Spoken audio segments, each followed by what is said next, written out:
Good afternoon, Brappers, and I hope you're having a fantastic weekend, especially if you're here in the UK with this extended weekend, thanks to the coronation.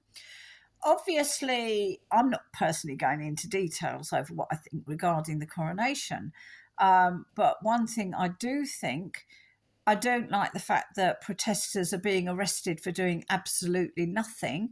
That just takes our rights away from the go.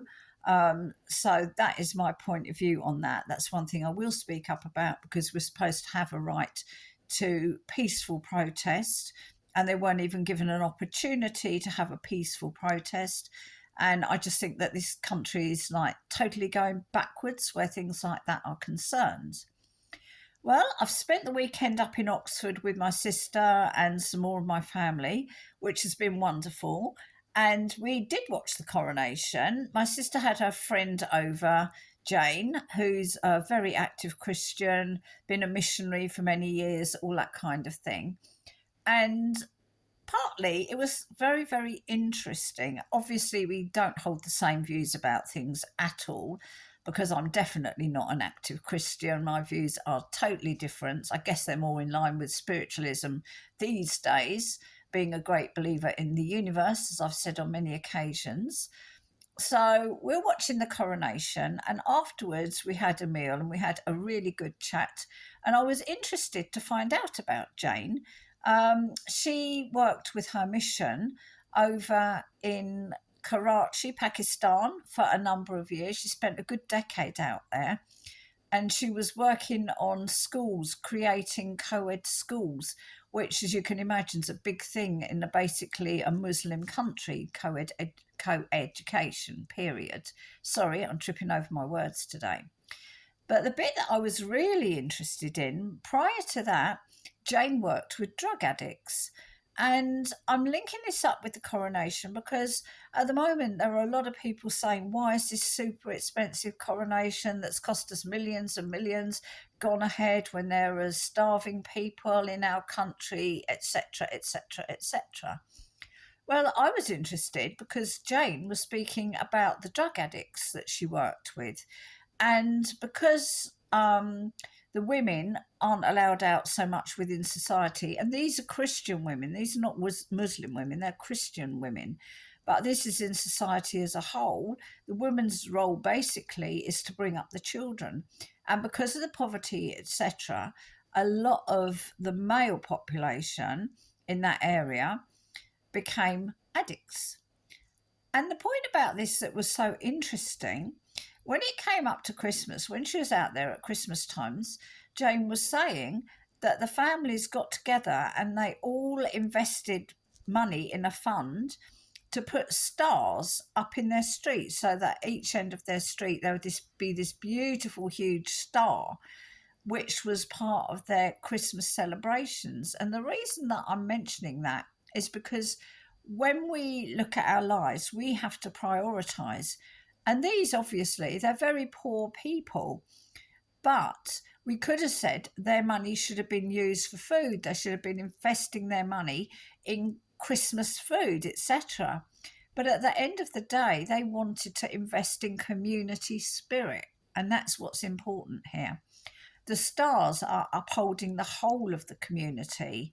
They are uniting everybody in their common beliefs. They're bringing joy within that community. Their stars are a symbolism of joy and hope within their community. And they felt that that was more important, obviously, because that's where they invested. And I think we have a lot to look at in this aspect because the word community is also key.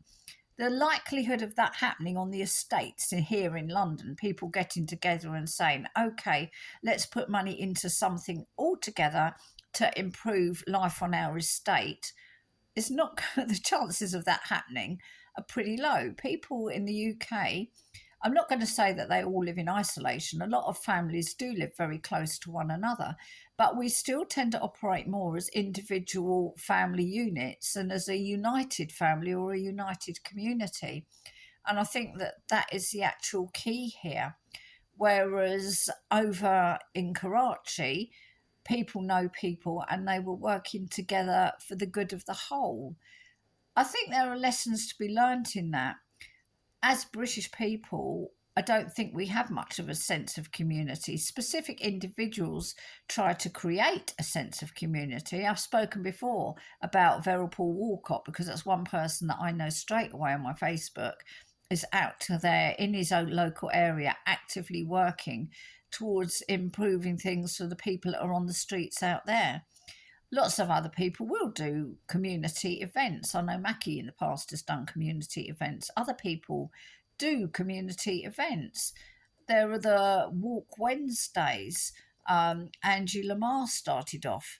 Those are community events. So there are a lot of people trying to create communities, but it doesn't happen in the same natural way of people just getting together and trying to do something for themselves. I think, though, that that's one positive that comes out of the coronation. There were a lot of street parties, and that is kind of a local celebration. Everywhere you were going, there were street parties. People were making the most of it, you know. And I think, again, that was bringing joy to a lot of people from the coronation. The other thing was it brought a lot of business, whether you want to, however you want to look at it. It brought money into the country. It brought people from abroad to the country. It helped the hotel industry. It helped local businesses, all of this kind of thing. So you can't just say it was literally spending out of money. There was also money coming in. So it's easy when you want to put an argument up to put it up from one side and talk about the millions and millions that were spent on it. But I have no idea of figures. I've got no idea about incomings. But what I do know is that you can't put a price on joy. And there were an awful lot of people out there on those streets, in houses across the country, in houses across the world, that celebration brought joy to them. And that is very, very important, regardless of your actual view of the monarchy. You don't get that kind of joy when somebody's elected a president, and that's what we would end up with, would be presidents, which would be a whole different ball game, and probably one that's somewhere on the far horizon at the moment. You know, at the moment, the monarchy's hanging on in there. How long that will carry on for, I really don't know.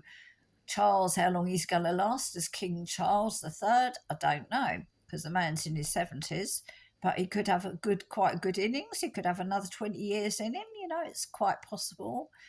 So we're probably not going to have a younger King William by the time he hits it. Who knows? That's if we're at that point at that time, you know, whether we'll be crowning any more monarchs or not. I really don't know. Technically, we should be. But that's just what I wanted to mention today. It was so interesting talking to somebody who'd had those experiences. It makes me wish I knew a bit more. It makes me wish I had more of an opportunity to travel and see things firsthand, because to give up 10 years to something like that is a considerable commitment. And I am going to mention my sister and her husband.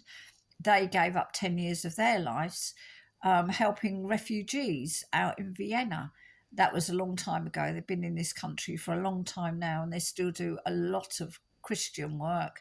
They help out in prisons. My sister's involved in the Angel Tree Project, which is huge at Christmas, bringing Christmas presents to prisoners' children.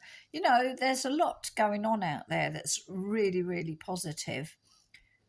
Anyway, I'm not going to waffle on. I just wanted to get to the point. Whether you agree with the coronation, whether you don't agree with the coronation, it has certainly brought a lot of joy to a lot of people. And I think that's where you have to find the true value. It's never in the obvious, it's in the outcomes. Okay, so be BRAAP, be ready and act promptly. Have a wonderful week.